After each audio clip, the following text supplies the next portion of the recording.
Hello students, welcome to our YouTube channel click to success. আজকের ভিডিওতে আমি তোমাদের জন্য প্রোভাইড করছি দ্য পোয়েট্রি অফ আর্থের এমসিকিউ পার্ট 1। এটা তোমাদের আগত এইচএস পরীক্ষার খুবই উপকারে লাগবে। চলো তাহলে প্রশ্নগুলো একটু দেখে নিই। Question number 1, the poetry of earth is written by. Poetry of earth এই কবিতাটা কে লিখেছে?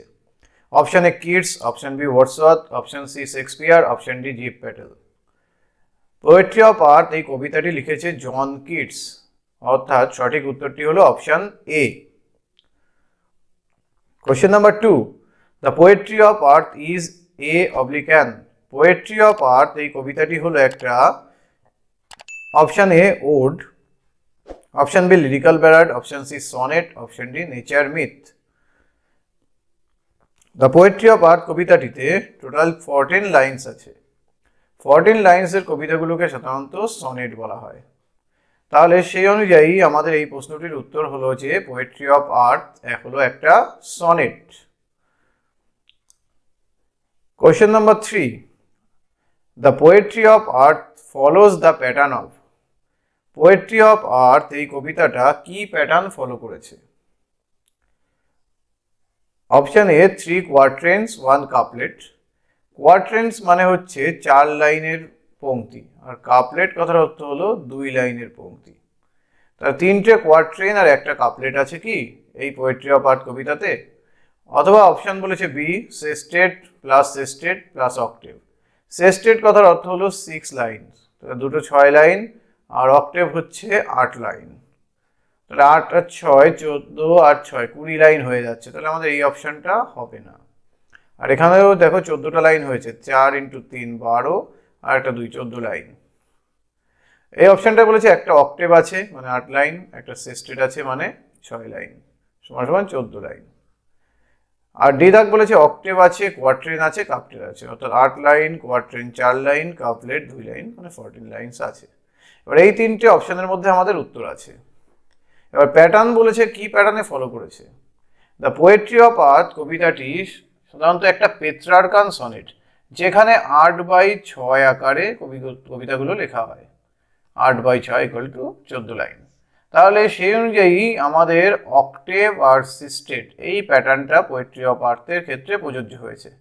তাহলে অপশন সি হলো আমাদের সঠিক উত্তর, যে পোয়েট্রি অফ আর্থ হচ্ছে একটা সনেট যেখানে একটা অক্টেভ আর একটা সিস্টেট আছে। Question number 4, গ্রাসহপার in the poem represents the season of.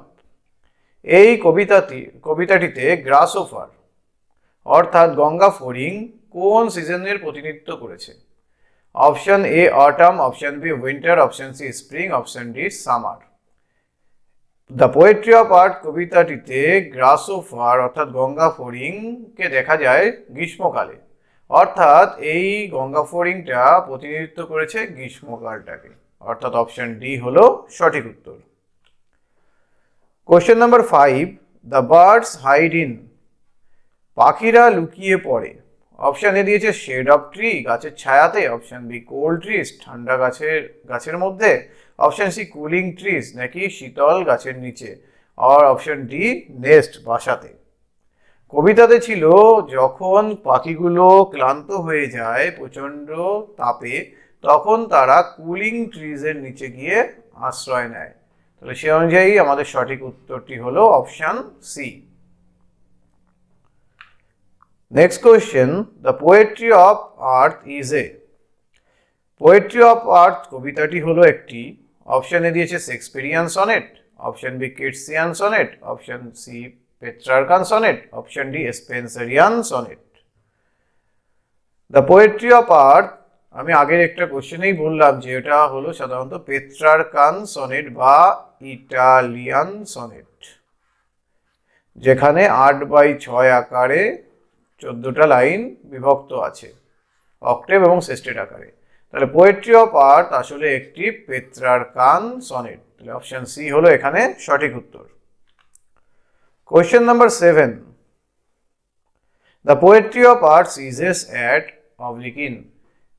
প্রকৃতির কাব্য বা কবিতা বন্ধ হয়ে যায় কখন? অপশন এ দিয়েছে summer, option B winter, option C monsoon, নাকি option D no point of time. Option এতে গ্রীষ্ম, উইন্টার হচ্ছে শীত, মনসুন গ্রীষ্মকাল, আর পরেরটাই বলেছে কোনো সময়ই বন্ধ হয় না। আমরা কবিতাটি থেকে পড়ে জানতে পারবো যে গ্রাসহোফার আর ক্রিকেট এই দুটো ক্ষুদ্র প্রাণীদের মধ্য দিয়ে কবি প্রমাণ করতে চেয়েছেন যে প্রকৃতির কাব্য কখনোই বন্ধ হয় না। কারণ এই দুটো প্রাণীও প্রচণ্ড বিপরীত পরিস্থিতিতেও তারা কি করেছে, প্রকৃতির কাব্যকে মরে যেতে বা শেষ হতে দেয়নি। তাহলে আমাদের সেই অনুযায়ী এর উত্তরটা হবে poetry of arts is at no point of time, option D. Question number 8, how is the tone of the poem the poetry of earth? এই পোয়েট্রি অফ আর্থ কবিতার টোন অর্থাৎ সুরটা কেমন বা স্বরটা কেমন, টোনটা কেমন? অপশন এ দিয়েছে ফিয়ারফুল মানে ভয়াবহ, অপশন বি দিয়েছে ডিলাইটফুল মানে আনন্দময়, অপশন সি সরোফুল মানে দুঃখজনক, অপশন ডি ডিপ ডেসপেয়ারিং মানে হতাশাজনক। এই কবিতাটিতে পড়ে আমরা দেখতে পাবো যে এই কবিতাটিতে প্রকৃতির কবিতার গুণগান করা হয়েছে, যে প্রকৃতির সুর কখনোই স্তব্ধ হয় না। তো সেই অনুযায়ী আমরা বলতে পারি যে এই কবিতার মধ্যে একটা আনন্দের প্রতিফলন ঘটেছে, অর্থাৎ আমাদের উত্তর হবে option B delightful. Question number 9, what according to Keats is the poetry of earth? কবির মতে অর্থাৎ কিটসের মতে পোয়েট্রি অফ আর্থটা আসলে কি? অপশন এ দিয়েছে পিকচার ছবি, অপশন বি মুভমেন্ট মানে গতি, অপশন সি ডান্স মানে হচ্ছে নাচ, অপশন ডি হচ্ছে মিউজিক। কবির মতে এই পোয়েট্রি সমান সমান হচ্ছে মিউজিক।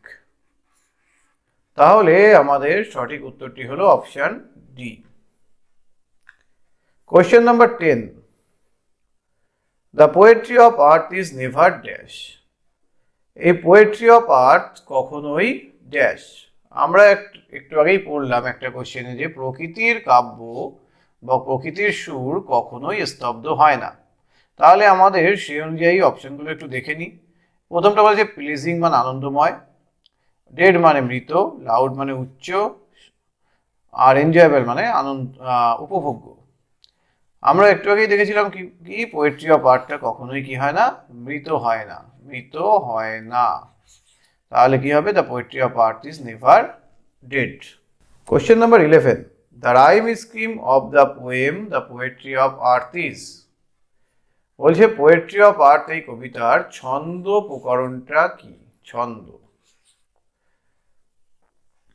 পোয়েট্রি অফ আর্থ এর ছন্দ প্রকরণ করার আগে আমরা একটু এর পোয়েট্রি অফ আর্থ এর লাস্ট শব্দগুলোকে, option A B A B, C D C D, E F G G, option B A B B A B B A, C D C D, option C A B C D A B C D, E F G, option D A B B A C D D C, E F. Poetry of আর্থকে যদি আমরা analysis করি তাহলে আমরা তার ছন্দ প্রকরণ হিসেবে পেয়ে যাব A B B A C D. এই প্যাটার্নে এই কবিতাটা লেখা হয়েছে, অর্থাৎ অপশন বি হলো এই পোয়েট্রি অফ আর্থ কবিতার rhyme scheme. Question number 12, the birds are faint with. পাখিগুলো হয়ে গেছে ক্লান্ত কিসের জন্য? অপশন এ দিয়েছে স্টারভেশন মানে অনাহারের জন্য, অপশন বি কোল্ড ঠান্ডার জন্য, অপশন সি ফ্যাটিক মানে ক্লান্তির জন্য, অপশন ডি হচ্ছে হটসান। পাখিগুলি ক্লান্ত হয়ে ফেইন্ট মানে অজ্ঞান হয়ে যাওয়ার মতো অবস্থা হয়েছে কিসের জন্য? গ্রীষ্মের প্রচন্ড তাপে। তাহলে অর্থাৎ অপশন ডি হলো এর সঠিক উত্তর। Question number 13, the grasshopper takes rest beneath. গঙ্গা ফড়িংটা বিশ্রাম নেয় কোথায় বা কার নিচে? অপশন এ ট্রি গাছের নিচে, অপশন বি রুফ ছাদের নিচে, অপশন সি প্লিজেন্ট ওয়েট মানে হচ্ছে মনোরম আগাছার নিচে, অপশন ডি ক্লোথ মানে একটা জামা কাপড়ের নিচে। গ্রাসহোপার যখন একটু ক্লান্ত হয়ে যায় আনন্দ করতে করতে তখন সে মনোরম আগাছার তলায় একটু জিরিয়ে নেয়। তাহলে সে অনুযায়ী আমাদের অপশন সি হলো এখানে সঠিক উত্তর। Question number 14. Two seasons mentioned in the poetry of arts are. যে দুটো ঋতুর কথা পোয়েট্রি অফ আর্থে উল্লেখ করা হয়েছে সেগুলো হলো option A spring and summer, বসন্ত এবং গ্রীষ্ম। Option B spring and autumn, বসন্ত এবং শরৎ। Option C summer and winter, গ্রীষ্ম এবং শীত। Option D summer and autumn, গ্রীষ্ম এবং শরৎ। যে দুটি ঋতুর উল্লেখ করা হয়েছে সেই দুটি ঋতু হলো সামার এবং উইন্টার। তাহলে অপশন সি হলো এখানে সঠিক উত্তর। Question number 15. The poetry of earth is never dead. একটা লাইন দিয়ে দিয়েছে যেটা আমাদের ইন্ট্রোডাক্টরি লাইন বা প্রথম লাইন কবিতাটির। বলেছে এবার the same thought is repeated in the line. বলছে এই একই ধরনের চিন্তাধারা আর কোন লাইনের মধ্য দিয়ে প্রতিফলিত হয়েছে। অপশন এ দিয়েছে he has never done with his delights, সে কখনোই আনন্দ করতে করতে ক্লান্ত হয় না। He rest at ease beneath some pleasant weed, সে মনোরম আগাছার তলায় কিছুক্ষণের জন্য আশ্রয় নিয়ে নেয়। On a lone winter evening the frost has dropped the silence, একটা নিঃসঙ্গ শীতের সন্ধ্যাবেলায় কুয়াশা চারিদিকটাকে নিস্তব্ধ করে দিয়েছে। আর অপশন ডি বলছে the poetry of earth is ceasing never, যে প্রকৃতির কাব্যটা কখনোই স্তব্ধ হচ্ছে না। এখানে বলেছিল the poetry of earth is never dead, প্রকৃতির কাব্য কখনো মৃত হয় না। তাহলে এখানেও বলেছে সিজিং নেভার, কখনোই স্তব্ধ হয় না। তাহলে এই দুটো লাইনের সামঞ্জস্য আমরা এখানে পেতে পারি। তাহলে আমাদের এই লাইনের মতোই একই চিন্তাধারা প্রকাশ পেয়েছে এই লাইনটার মধ্য দিয়ে, অর্থাৎ অপশন ডি হলো আমাদের সঠিক উত্তর। Question number 16. He takes the lead in summer luxury, সে গ্রীষ্মের প্রাচুর্যের যে প্রতিনিধিত্ব করার দায়িত্বটার মূল দায়িত্বটা গ্রহণ করেছে। এবার প্রশ্ন করেছে হু ইজ হি হেয়ার, এখানে এই যে হি অর্থাৎ এই হিটা কি, যে গ্রীষ্মের প্রাচুর্যে কবি গানগুলোকে বয়ে নিয়ে যাওয়ার দায়িত্ব নিয়েছে। অপশন এ দিয়েছে ক্রিকেট, অপশন ক্রিকেট মানে ঝিঝি পোকা। অপশন বি দিয়েছে ড্রাউজি ম্যান মানে তন্দ্রাচ্ছন্ন লোকটি। অপশন সি হচ্ছে গ্রাসওভার অর্থাৎ গঙ্গা ফড়িংটা। অপশন ডি হচ্ছে ফ্রস্ট অর্থাৎ কুয়াশা। গ্রীষ্মকালে গ্রাসওভার এক ঝোপ থেকে আরেক ঝোপে উড়ে যায় এবং সুন্দরভাবে গান গাইতে থাকে, যেটা প্রকৃতির কাব্যটাকে আবার জীবন্ত করে দেয়। তাহলে সেই অনুযায়ী আমাদের এখানে হি বলতে বোঝানো হয়ে থাকবে দ্য গ্রাসওভারকে, অর্থাৎ অপশন সি হলো এখানে সঠিক উত্তর। Question number 17. The poetry of earth is never dash, এই প্রকৃতির কবিতা কখনোই ড্যাশ। অপশন এ হচ্ছে প্লিজিং মনোরম। অপশন বি ডেড মৃত। অপশন সি লাউড মানে উচ্চস্বরের। অপশন ডি এনজয়েবল মানে উপভোগ্য। এই প্রকৃতির কাব্যটা কখনোই মৃত নয়, অর্থাৎ অপশন বি হলো এখানে সঠিক উত্তর। Question number 18. The poetry of earth is never dead because, বলছে প্রকৃতির কাব্য কখনোই মৃত হবে না, কারণ। অপশন দিয়েছে the cricket sings through winter, কারণ ঝিঝি পোকা সারা শীতকাল ধরে গেয়ে যাবে তার গান। Option B the গ্রাসওভার sings through summer, গ্রাসওভার অর্থাৎ গঙ্গা ফড়িং কি করবে গ্রীষ্মটা জুড়ে তার গানটা গেয়ে যাবে। Option C nature's music can be heard through all seasons, নাকি প্রকৃতির মিউজিক অর্থাৎ সুর শোনা যাবে সারা সিজন জুড়ে মানে প্রত্যেকটা সিজন জুড়ে। The man is half lost in drowsiness, নাকি লোকটা অর্ধ ঘুমন্ত আছে তার জন্য। প্রকৃতির কাব্য কখনোই বন্ধ হবে না, কারণ কি কোনো না কোনো প্রাণী কি করবে প্রকৃতির কাব্যকে যে কোনোভাবে বজায় রাখবে, অর্থাৎ যে কোনো ঋতুতে কি হবে প্রকৃতির কাব্য অবশ্যই বজায় থাকবে। তাহলে সেই অনুযায়ী প্রকৃতির যে মিউজিকটা নেচার্স মিউজিক সেটা সারা বছর ধরে তুমি শুনতে পাবে, অর্থাৎ অপশন সি হবে এখানে সঠিক answer. Question number 19. When does the poet hear the grasshopper song? কখন কবি শুনতে পায় গ্রাসহপারের সংটা?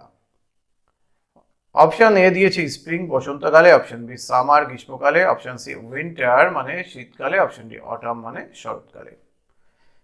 গ্রাসহপার সাধারণত গ্রীষ্মকালে তার গানটাকে গেয়ে যায় সবেমাত্র কাটা ঝোপঝাড়ের মধ্য দিয়ে। অর্থাৎ আমাদের সঠিক উত্তরটি হলো option B. Question number 20. Winter in the poem The Poetry of Earth is represented by the song of.